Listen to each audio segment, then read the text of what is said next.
كل الحضور الكريم وتأتي هذه الحفلة أو هذا التكريم لنبرهن على أن مدينة العيون لديها وتحتوي على أبطال في شتى المجالات. المجال الرياضي بالخصوص نخص بديك رياضة الفوت كونتاكت والكيك بوكسين، وهذا التكريم هذا كيجي على أساس أن مجموعة ديال الأبطال اللي فاتوا من المدينة كانوا تكريمات خاصين بهم، ولكن هذا التكريم بالخصوص كيحظى بواحد قيمة المعنى ديالها، اللي هو أن رئيس وأعضاء المجلس البلدي رأوا إلا أن يحتفلوا معنا بهذا التكريم بالبطل ديالنا السي عامر لطفي. هذا التكريم هذا هو نتيجة ديال واحد الجهد اللي قام به مجموعة ديال الأشخاص، من بينهم الأبطال اللي حققوا هذه النتائج. السي عامر لطفي حقق المرتبة الأولى على الصعيد الوطني. هذا الصعيد الوطني كما نقولوا مجموعة ديال الأبطال شاركوا فيه، منهم عصبة الشرق اللي حتى واحد ما حقق هذا اللقب إلا مدينة العيون اللي حضرت بهذا اللقب وشرفت العصبة كاملة والجهة ديالنا بصفة عامة. ما ننساوش عاوتاني جوج الأبطال الآخرين اللي حققوا مرتبة ثالثة على الصعيد الوطني، السي معرض كريم هو الحاضر معنا، عبوش ونعيم عاوتاني من جمعية الخدمة ما حضرش معنا وقيل غير الأب ديالو. دابا باش ما نطولش عليكم غادي نعطي واحد الكلمة السيد رئيس المجلس البلدي، بغيت تفضل مشكور.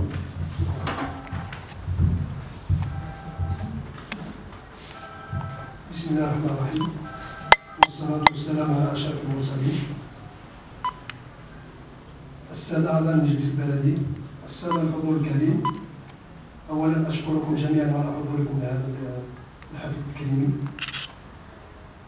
ونحن نستقبل نخبة من أبطال المغرب لا يسعنا إلا أن نرحب بهم ونشد على أياديهم ونكرمهم رغم إمكانياتنا المحدودة والمتواضعة، راجين من الله عز وجل أن يكون هذا الحفل وهذا التكريم حافزا لهم لبذل المزيد من العطاء والتمثل حاليا في إحراز أحدهم الميدالية الذهبية والآخرين الميدالية النحاسية. أملنا أكيد وثقتنا وثيقة في أن يحظى هؤلاء الأبطال بالمزيد من التشجيع للرقي بالرياضة الوطنية ورفع راية المغرب عالية بقيادة الرياضي الأول جلالة الملك محمد السادس نصره الله. والسلام عليكم ورحمة الله وبركاته. السيد رئيس المجلس البلدي، أنا غادي نعطي واحد الكلمة للوطن ديالنا عامر لطفي في تفضل. السلام عليكم ورحمة الله. أول حاجة كنشكر جميع اللي ساهموا معنا في هذه الرحلة اللي درناها مدينة أسفي، والمدربين اللي وقفوا معايا كاين السيد خالد بن صاد والأخضر بن عوشي وموسى سماحة، كل واحد فاش كان مختص. وفي الحقيقة هذه الشامبيونة دازت علينا صعيبة، ولكن رغم المجهودات الجبارة اللي قاموا بها المدربين والأطر والأصدقاء كانت الحمد لله المرتبة الأولى، وكنتمنى من الله أنني نحقق النتيجة أخرى إن شاء الله، يعني تكون عربية وعالمية. ودابا كنشكر المجلس البلدي اللي قام بهذا التكريم لهذا الأبطال، وكنتمنى تكون بطولات أخرين بالنسبة للأصدقاء ديالي اللي حتى هما حصلوا على مرتبة ثالثة، والثاني ما حصلوش كنتمنى لهم التوفيق وشكرا. على الحضور تاعكم، كنشكروا الأستاذ السي خالد يعني اللي كان واقف معنا في كل شيء، وهو اللي ساعدنا يعني باش نحرزوا هذه المرتبة على الصعيد الوطني. ونتمنى نتمناو نجيبو شي حاجة أكثر من هكا عن السيد لطفي. شكرا كريم. السيد عبوش عرفت واش الوالد ديالو يقدر يعطينا كلمة باش كيحس كلبيت أو عبوش منعم الشعور ديالو من يحقق المرتبة الثالثة. تفضل الله الصلاة.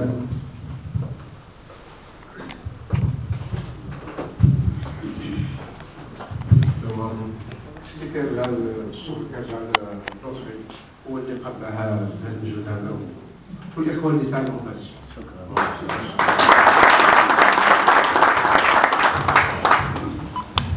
نمشيو مرة أخرى لعضو المجلس البلدي السيد عبد اليعقوبي يعطى كلمة لأنه هو.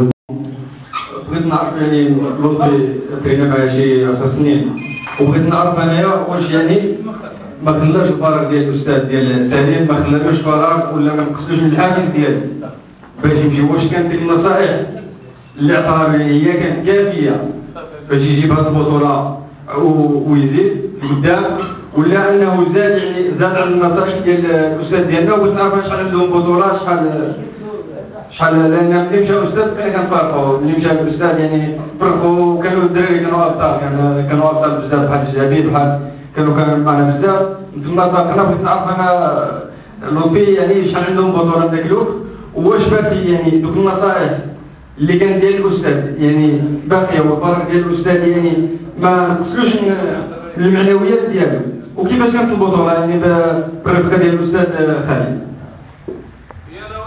السلام عليكم. أول حاجة بالنسبة للفراغ ديال الأستاذ سليم عطار في الحقيقة في الأول أثر فيا بزاف لدرجة أنني كنت انسحبت على الرياضة، ولكن من بعد ما تولدت مع الأستاذ الثاني عاود خالد بن صالح الحمد لله لقيت واحد كما نقولوا واحد الاهتمام واحد حتى بديت كنتولف. وبالنسبة لسليم عاود سليم أثر فينا بزاف الحقيقة يعني ما نقدرش ننساه يعني حتى الآن كنتفكرو أي بطولة كنحرز عليها كنتفكرو. وبالنسبة أول بطولة اللي حرزت عليها هي بطولة المغرب تاع الفول كونتاكت 2008 شبان. كان ذاك عمري 16 سنة. موراها في 2009 عاود حرزت على بطولة المغرب نتاع الملاكمة الفرنسية المرتبة الثانية. ومن ديك الوقت بديت مشاركات وكانت تقصى وكان عاود نشارك كانت تقصى ما فقدتش الامل حتى اليوم الحمد لله 2012 شاركت في البطولة الوطنية الممتازة وكلاسيت رقم 1. شكرا. سيد الرئيس باش نقدموا. نعم مرحبا. سيد الجمعية تفضل. بسم الله الرحمن الرحيم. السلام عليكم.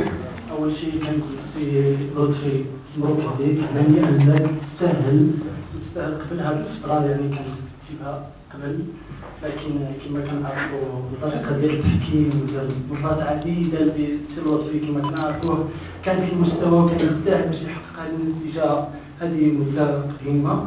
أنا السؤال اللي بغيت كتعرفوا وجه السي لطفي هو أنه في هذه الإقصائيات في ثانوية الزيتون كانت عرض لواحد الحادثة كانت تقاس في البيسيبس ديالو. أنا شخصيا بعدا ملي كنت كان معايا كنت قلت له صحتك هي الأولى، ولكن هو أصر باش يلعب وهذا تحدي من عنده والإرادة وصل لهذا. أنا السؤال اللي كنقول له نتمنى الصحة ديالو ونتمنى له بالأفضل في إن شاء الله.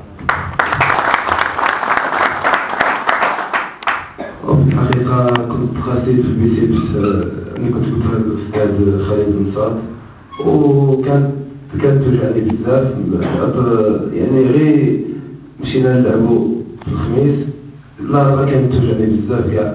الخميس بحال اللي صارت عليا من عند الله سبحان الله يعني منين أنا نويت نشارك حتى الأستاذ قال لي ودي إلا كانت توجع اليد بلا ما تشارك، ولكن مع ذلك صبرت وزيرت على راسي والحمد لله ما حسيت بشي حاجة.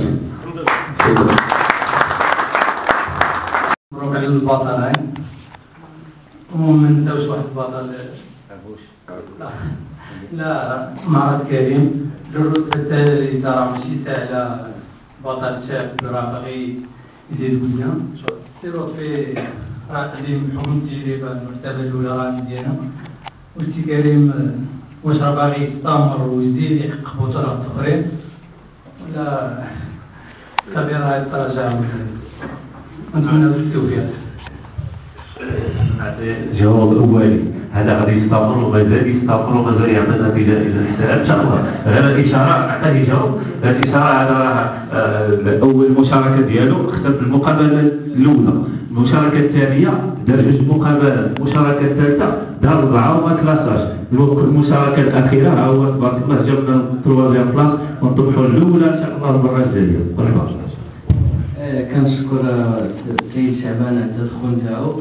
بالنسبه لهذا الكلاسمون اللي جبتوها المره هذا غير بدايه مع الاستاذ خالد، هو كيعاوننا وكيقدم المجهودات نتاعو، وغادي ان شاء الله نحصلوا على الجوائز الاولى ونشرفوا الجهه الشرقيه كامله.